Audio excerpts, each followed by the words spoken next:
right, Sports Talker Nation, welcome back once again. It's your host, the G-Man, as we continue with our 2016 team-by-team fantasy preview.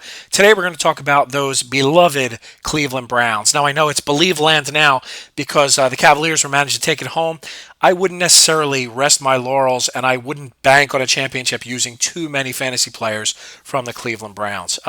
In fact, if I had one word to describe their fantasy system, it would be avoid. I wouldn't go after RG3. I do think he's got talent, and I think he's got a chance under Hugh Jackson to kind of regain what he was. Maybe not the same scrambling style, but to be more of a pocket guy who uses his legs to get out of trouble and be a decent quarterback. But that's not going to be this year. There's going to be growing pains.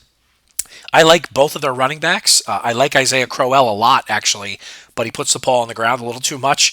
I like Duke Johnson, who is bigger than you'd think coming from the University of Miami. He's not a scat back by any means, but he is better in pass catching than he is in pass protection. He also fumbles the ball. So if I had to guess, I would say Duke Johnson is probably a late 3 running back, and I would say that Isaiah Crowell is an early 3 running back. Maybe he creeps into the top 25, but it's close. He's much more of 3 than a 2. From a wide receiver perspective, your guess is as good as mine. I'd love to definitively tell you who to go after, whether it be Marlon Moore or Corey Coleman. I guess from a dynasty perspective and from a lottery ticket perspective, you'd want to take a shot at Corey Coleman. He's the young guy. He's probably going to get opportunities on a team like this, but there's no guarantee for me that he catches any more than 50 passes for 750 yards and I hit maybe 5 touchdowns. Marlon Moore could match that production. I just don't see anybody on the horizon that I would cast my future with as far as the Cleveland Browns go.